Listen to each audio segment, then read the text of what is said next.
Patrick, tu vas justement être mis à contribution pour la prochaine chronique dont nous sommes les héros avec Flavien. Patrick, je t'explique, il m'arrive énormément de choses dans ma vie. Je pense que ça se voit d'ailleurs. Et j'ai besoin de vous pour prendre les bonnes décisions. Du coup, à vous de jouer. T'as raté. Tu m'as vouvoyé.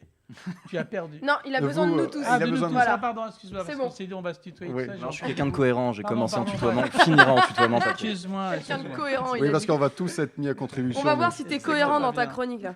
Alors, c'est bientôt la fin de l'année pour Pantoufle Explosive, donc on élève un peu les enjeux. Les dieux de l'Olympe nous ont abandonnés la semaine dernière, Patrick, tu as dû voir la news sur BFM TV, et on doit aller chercher les plus grosses stars d'Hollywood pour régler la situation.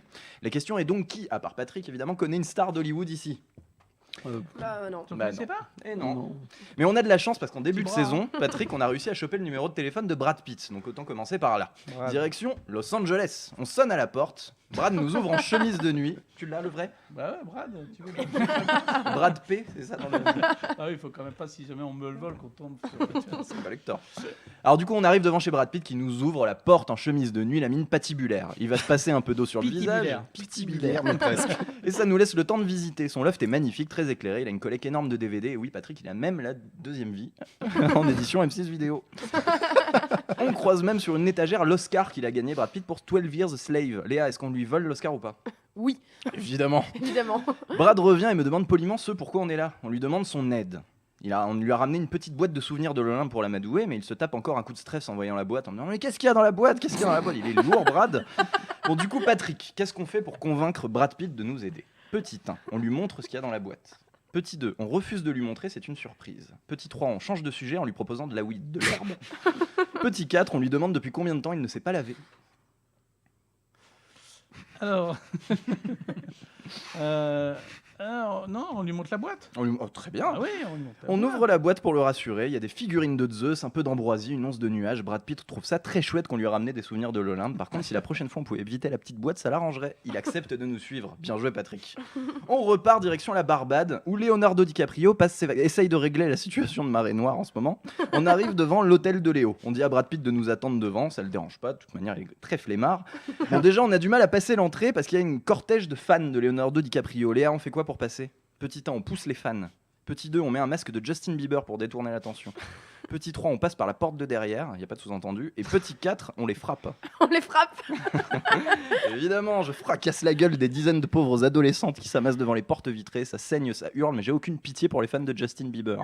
Et le chemin est libre pour entrer dans l'établissement. On est à la réception de l'hôtel. Je demande la chambre de Leonardo DiCaprio. On me répond qu'il n'y a personne à ce nom-là dans le registre. Il a dû prendre un pseudo, comme le font les stars. Je demande les noms des clients ayant pris les 4 suites royales. 4 propositions, faut pas se planter, Thibaut. Oh putain. La suite numéro 1 est occupée par un certain Léonard de Capri. La suite numéro 2 est occupée par un certain Oscar Donner. La suite numéro 3 est occupée par un certain Jack Dawson. La suite numéro 4 est occupée par un certain Jacques Davidovici. Faut choisir. Jacques Dawson. Oh bah écoute, Tu sais bien qui c'est, joué. Jacques Davidovici. C'est le compositeur de la musique de tous les films de Patrick voilà. Baudet. Du coup, on va sonner devant la suite du certain Jack Dawson. Et c'est Leonardo qui nous ouvre, parce que Jack Dawson est le nom de son personnage dans Ah oui, Titanic. dans Léa, c'est vu dans tes Titanic, yeux. Léo refuse de nous aider d'abord, à moins qu'on le paye en Oscar. DiCaprio ne se fait payer qu'en Oscar. Et Gilles, on est d'accord que j'ai pas encore eu d'Oscar. Bah, pas à ma connaissance. Si, on en a On volé en a un. volé un chez Bah Brad Pitt. oui, bon, faut improviser, on fait quoi du coup? Bien joué. Petit 1, on lui interprète My Heart Will Go On de Céline Dion, Gilles. Petit 2, on lui offre l'Oscar qu'on a volé à Brad Pitt. Petit 3, on se maquille en Kate Winslet pour le mettre en confiance. Petit 4, on fait imprimer un carton grandeur nature de Gisèle Bundchen ou autre mannequin blond d'1m80. Bon, on se maquille. Oh, merci. Ce mec en Kate Winslet. Ça passe. Ça passe. Je vais même faire une beauté dans la salle de bain. Par contre, j'ai beau m'acharner autant que possible, je ressemble plus à Cyril Hanouna qui fait le trottoir qu'à la superbe Kate.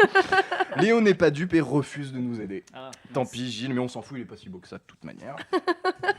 Et enfin, direction Terre-Neuve en Nouvelle-Écosse pour aller chercher Meryl Streep. Est-ce que vous avez déjà vu Meryl Streep mourir dans un film?